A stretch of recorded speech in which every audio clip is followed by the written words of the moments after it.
So here I have 4 jalapenos, 6 serranos, 3 garlics, half of an onion, and some tomatillos mil peros to make my salsa verde.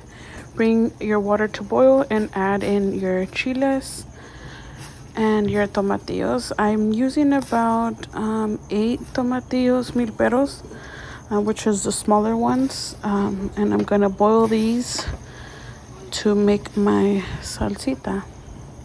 You're going to want to boil them on high for about 10 minutes until they soften up a little bit.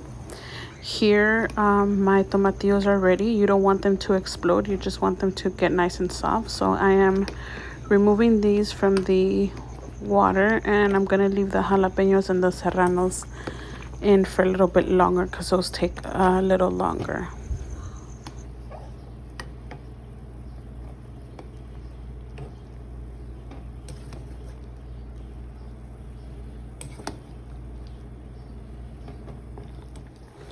So now my serranos are nice and soft. I'm gonna remove those as well. The jalapenos still need a few more minutes, so I'm gonna leave them in there about 3 more minutes. Everything's been boiling for about 10 minutes on high heat.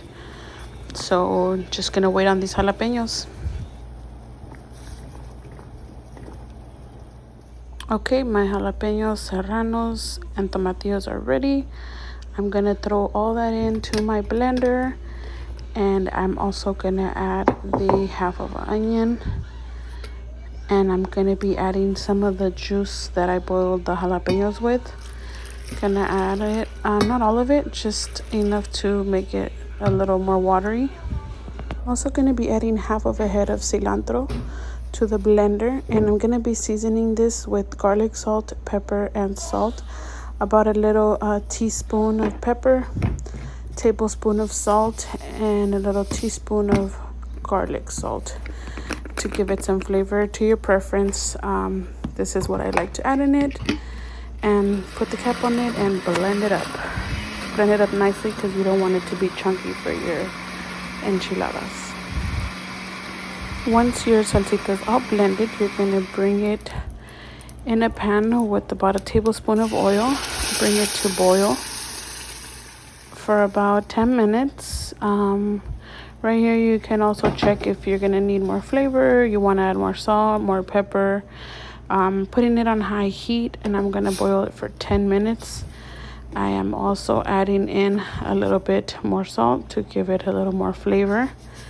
It came out really spicy, so if you don't like too spicy, don't use all the jalapenos and the serranos like I did. So while that boils, here I have already shredded my cheese, my salsa, and I've heated up my tortillas in the microwave. A lot of people like to put them in oil. In this case, it's too hot. I wanted it to the easy way. Just gonna dip your tortilla in your salsa, put in some cheese. I sometimes make it with chicken, but today it was just a little quick one. Roll it up and put it in your pan that's gonna go into the oven. I'm using a baking pan, but you can't see it right here. But yes, so just add your cheese and roll it up. And then I also dip it into the salsa so it could, get a little bit more flavor. So aquí me sobró poquita salsita that I'm gonna be using to spread on my enchiladas. As you can see, they're not too green, so I'm gonna use this extra salsa to spread all around the enchiladas before I top it with my cheese. Now that we've done that, I'm gonna get my cheese and top my enchiladas with it. I'm using mozzarella cheese. I use the whole square bar, the 16 ounce, and that's what I stuffed the enchiladas with. Y lo que me sobró, I'm putting it on the top. I always make sure, like when I'm going towards the end of the enchiladas, if I'm running low, I'm like, oh, I better chill with stuffing them because I want to put the cheese on top of them as well, because, that's what gives it a lot of the flavor too, is the cheese that you put on top. So that's all ready.